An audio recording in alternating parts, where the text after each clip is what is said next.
Watu wa Mbeere North, ni sawa venye mliamua. Ni sawa. Mlionyesha Kasongo hata aibe, auwe, apiga risasi za miguu, watu wake bado mtawachagua. Ni sawa venye mliamua watu wa Mbeere North, ya kwamba hata kuchaguana hamtaki kitu kikubwa. Mnahitaji sukuma wiki za 10 bob na cabbage ambazo mlinunuliwa. Mlionyesha Kasongo ya kwamba pesa ni kila kitu. Hata aibe kila kitu 2027 naweza leta pesa na bado mtamchagua. Ni sawa watu wa Mbeere North. Ile pesa mlipewa mtaendelea kupewa up to 2027. Kila wiki huko kutajaa pesa. Ukienda kwa duka unanunuliwa kila kitu. Ni sawa mliamua hivyo. Ni sawa hata mlichukua jukumu la taifa. Nyinyi ndio mlikuwa mnaonyesha taifa litaelekea wapi. Hilo ndilo jukumu mlichukua, mkatupa chini, mkapaka matope.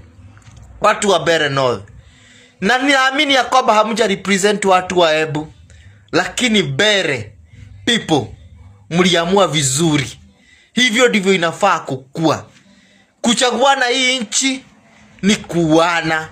Kuchaguana hii nchi ni kupatiana pesa. Kupima kiwango cha uongozi kwa hii nchi ni kununulia watu sukuma wiki jioni. Watu wa Mbeere North mliamua vizuri sana. Asanteni sana, tunawashukuru sisi wengine wa Kenya wenzenu. Thank you very much. Let's talk about the big and the small elephant in the room as far as Mbeere's North by-election is concerned. One Moses Kuria. Alright, now he's a conversation that Kenya is having right now. Oh, he's a government mole. Oh, he doesn't want to work with Kinarigiji. But today he's asked 5 important questions. Who reached out to me for negotiation as far as my candidate is concerned? Clearly, Rigiji never bothered to reach out to Moses Kuria.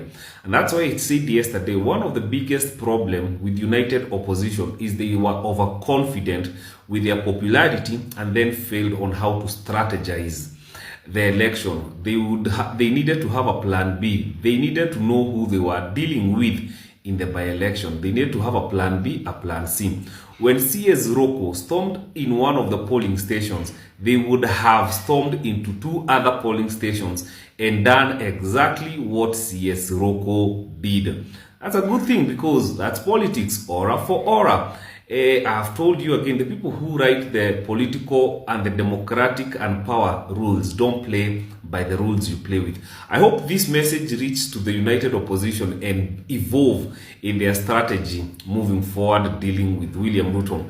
The other thing is we need to look at the possibility of Moses Kuria working with the regime. Remember, Moses Kuria was a CS for trade, which he was doing exemplary well as a trade CS. And then at one point, William Ruto dropped him and demoted him to a public service minister. And then at one point after that, William Ruto got rid of Moses Kuria completely for who knows what reasons, all right? So how would Moses Kuria be a government project of a regime that wants to demote him?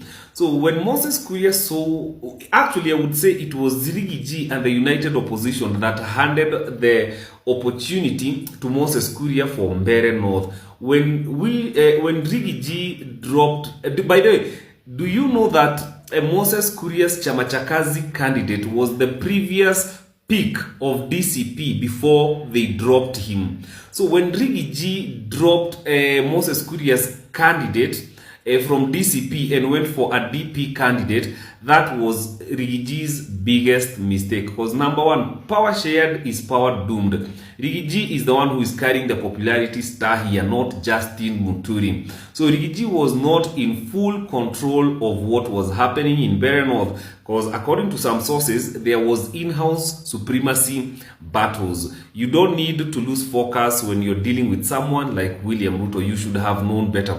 So I do not see Moses Kuria being a project of William Ruto. I see a man who has been done and dusted with by the political elites and who is trying to revive himself. So I would say it was the united opposition that handed Moses Kuria the opportunity to be in Mbeere North, and yet they never reached out to him for any negotiation. In fact, I hear there was great war between Moses Kuria and Gachagua in Mbeere North, irrespective of Moses Kuria saying that in one term. So as we move forward, keep a close eye on this man called Moses Kuria, because the slightest moment he sees an opportunity, Moses Kuria runs with it. Power is not given, power is taken away. It's taken, it's fought for. Even the word says that the kingdom of God suffered violence, and the violent take it by force. You can't sit down and wait to be handed power. So let's see how Moses Kuria is going to maneuver in this politics before 2027. Na simejaribu kunitusi. But I don't care. Juu kuna swali moja najiuliza. Mbona Wakamba, Wachuka, Wadharaka na Wameru hawatusi wa Mbeere? Mbona watutusi sisi wa Mbeere? Tondu kiuria kiunendrea yuri muno tondu ngaliwa atiriri. How comes hizi matusi zinatoka from one side? Why is it so painful? Why? Wambere wamefunguka macho, wamejua like siti wako wanajua kitambo. Lakini sasa hiyo wamesema sasa tunajua what's going on. We have to take a step. Wakamba walijua mapema ni mapema. Acha sisi tuendange. Because tukikaa hapa hakuna kitu tutatoka nayo. Yeah. Because a leader kama hajatoka from a certain community, that leader automatically anakuwa the enemy na anakuwa mbaya. Hata kama ni Mount Kenya. Bora sio Mount Kenya, hiyo ingine. Huyo anakuwa mbaya. Lakini kama na huyo Mount Kenya, sisi wote tumfuate. We are all Mount Kenya now. We are not all gamer. Yeah. But kama hatoki hiyo, hata kama anatoka hiyo Mount Kenya ingine, no, that person is not good. Ni sisi ndio tuerere tu dhamaki. But at the same time, hii game ni nyinyi wenyewe mnajiharibia. Mutabaki pale peke yenu kama umesimama vale gurubu mkiwa nitu waro liefu vako tena mundu. Juu ya hizi madharau na matusi. Juu kama ati unakuja kutusi wa Mbeere juu hawajachagua ile chama mnataka. Tukichagua hiyo chama ni yeye atakuja kuwafanyia kazi kwenu ama ni kwetu. Either we mwenye tutachagua kama wa Mbeere, atika ukakuta wira constituency licheni, atabaki tu wa Mbeere. So it has no change, it has no difference. Maybe politically, like in terms of kuonyesha nani mwenye mlima. Okay, ni sawa mwenye mlima, but mko na hiyo mlima ingine ndio mnataka. Cause hakuna vile selfishness ndio tuta entertain. Just no. Hata isizi iweza kuexplain. Tuko na njaa wa Mbeere, mko na njaa sana. Nulikutogira kwa hiyo. Tulikuja kuomba chakula. Hata even in our own county, that's what goes on. In our own county. Paka ninafika mali najiuliza, kwani Mbeere hawezi pewa county yao tuko independent by the way? Because mkijengewa tu hizo development zitaenda kwa kwingine. Nyinyi wa Mbeere fanyeni hivi, chukua kasoko kamoja na wajengee na mshatap. Mshatap. Unless sasa our leaders like wa Mbeere wajitume, like they have to work extra mile. They have to work extra mile to get development. So whoever you choose doesn't matter, because he has still to struggle to get money for development. The same thing happened wakati wa elections between Irene and Karinda. Hata Karinda kama akoaji, hata kama ni mbaya aji, so long as ako against Mbeere, huyu hatachaguliwa nani. Na pia mko in advantage ya numbers. So like instead hii yote, si mpeane county zikuwe au watu wakuwe independent. Hii side na hii side kila mtu akuwa na county yao. Because it's serious, getting out of hand. Na watu wakianza kujua ukweli, unasikia Ruto amemanage kugawanya Mount Kenya. Hakuna kitu anagawanya kama ikukua in the first place, because what was there was manipulation. It was manipulation na kutumia watu vibaya. So hata munitusi, that remains the fact. Ruto ajagawanya Mount Kenya. West mnagawanya Mount Kenya. Mount Kenya West mnagawanya Mount Kenya.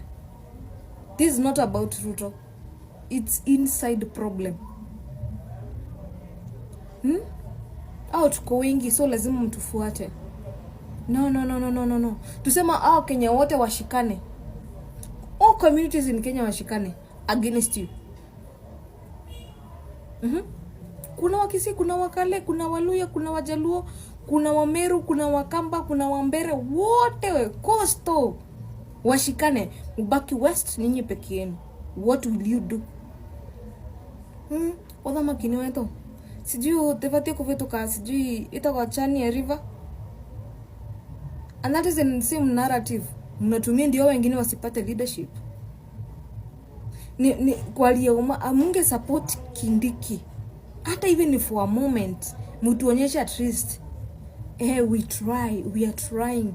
Mask it. Ninyi ni nani? Sisi ndo kusema we are the spoiled ones. We are the famous kid in the school, the famous kid in the block. Ni sawa, because that is my opinion, like I said, as a Mbeere, and this is my opinion from what I've seen Kenya nimeona kikiendelea. Kugotea opinion ya every Mbeere person, ni opinion yako. Na politics tuweke kwa lungs bana. Wache kutusi watu, weka politics kwa lungs nani? Hey! Kipumua inatoka, wache kutusi watu hivyo na maasira. But anyway, that is my opinion, like I've said. Mwache kutumia watu vibaya.